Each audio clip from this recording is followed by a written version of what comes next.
Hey, welcome back to the morning show. Time to get explosive once again with our wise guy, Matt Selen from the U of I. And do you want to do this first? Yeah, let's do that first. You ready? Yeah.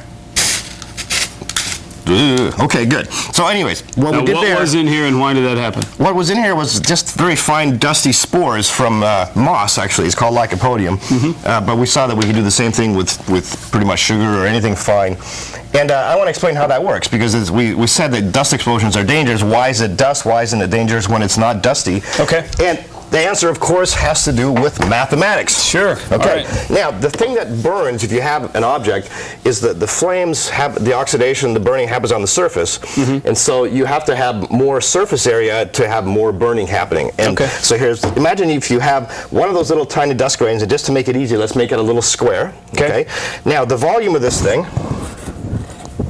is just the length of a side cubed. It's the length times the height times the width, but if it's a cube, that's just those three things multiplied. Sure.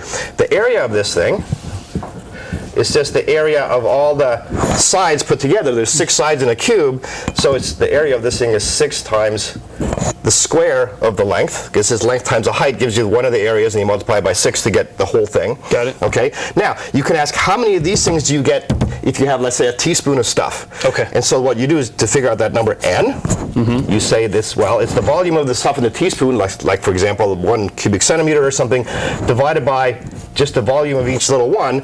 The total divided by how many, the volume of each one gives you how many. Right. And so the area then of the total surface area of all of these things is the area of each one. It's 6L squared times this number, which is the volume of your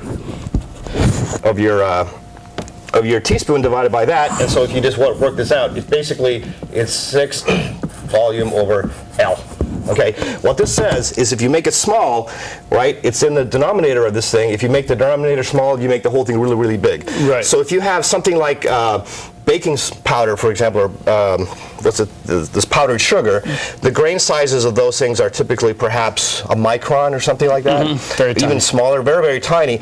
That is 10 to the minus 6 meters. So you put a very, very small number, like a millionth or something on the bottom, it makes the whole thing be a very, very big number, like a million. Right. So if you grind something up very, very, very fine, then you can have a very small amount of it, like a teaspoon, have many square meters of area. So for example, if the baking or the cornstarch that we used before, that stuff is probably about 1/10 of a micron in diameter, little spheres, right?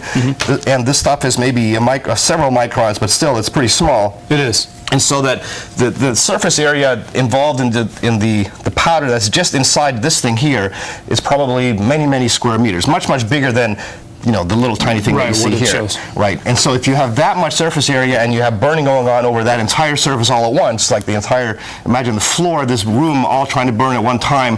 If you could do that, you'd have a very big fire, except here you have all that surface area crammed into such a small space that you have all that combustion happening all in one little place, and it gets very, very hot and it burns fantastically good. Right. Right. So if we have a second left, I'm going to try this one more time. We have 1 minute. Oh, perfect.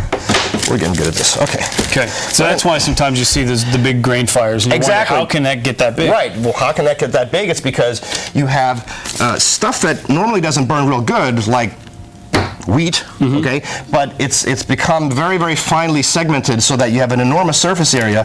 So even if it would be, or like wood. Imagine wood burns pretty good in a fireplace, but it doesn't explode. But if you could grind it into fine, fine, fine dust, like in a sawmill, you could get it actually to burn pretty good. So that's why it's very dangerous stuff. Yes. So sugar, believe it or not, also has energy. We can burn it. Doesn't burn real good if you put a flame to it. But you can if you make creme brulee, right? Right. Okay. But here, if I do this thing now, I'm hoping I can get a little fireball out of this powdered sugar. Okay. Okay. Ready. Right here at the camera. Wow. Now, I love the sugar in particular because it smells like toasting marshmallows when you do it. It does. Smells better than the corn syrup. Yeah, it does too. And we'll be impressed. Yes. I'm going to put a little bit of this Robert stuff. wants you to do it again as we go to break. Okay. All right. Well, I'm going to tell you while he sets us up, you can watch us online, IllinoisHomepage.net. Look under our morning show and look under the Wise Guy, camera 1. Matt's, you ready? We'll see you in a few minutes. Smells good, doesn't it? It's good.